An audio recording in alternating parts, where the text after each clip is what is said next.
વાત કરીએ રાજકોટની તો આરોગ્ય કેન્દ્રમાં તાપણું કરવા મુદ્દે તંત્રનો લૂલો બચાવ છે। આરોગ્ય કેન્દ્રે બચાવ કરતા એક વિચિત્ર કારણ આપ્યું છે।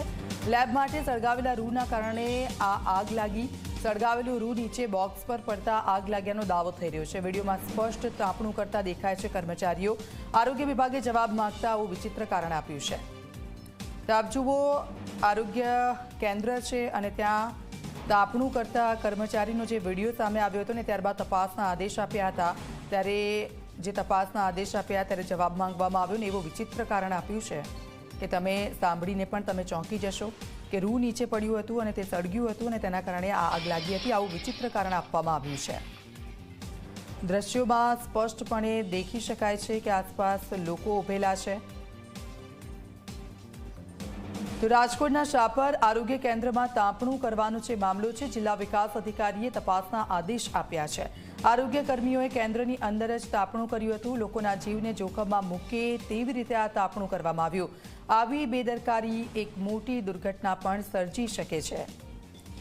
દિવેશ અમારી સાથે ફોનલાઈન પર જોડાઈ ગયા છે। દિવેશ, આખા વિડીયોમાં જોવા મળી રહ્યું છે કે તાપણું કરવામાં આવ્યું છે, પરંતુ આવું વિચિત્ર કારણ આપવા પાછળનું કારણ શું? બચાવ કરી રહ્યા છે તે લોકો? ચોક્કસ દીક્ષિતા, ખાસ કરીને જો વાત કરવામાં આવે તો જે આરોગ્ય કેન્દ્ર છે કે તેમાં લોકોનો જીવ જોખમાય તે રીતે જે આરોગ્યના કર્મચારી છે તેના દ્વારા તાપણું છે તે કરવામાં આવ્યું હતું। જાગૃત નાગરિક દ્વારા સમગ્ર ઘટનાનો વિડીયો છે તે બનાવવામાં આવ્યો હતો અને આ વિડીયો છે તે વાયરલ કરવામાં આવ્યો હતો।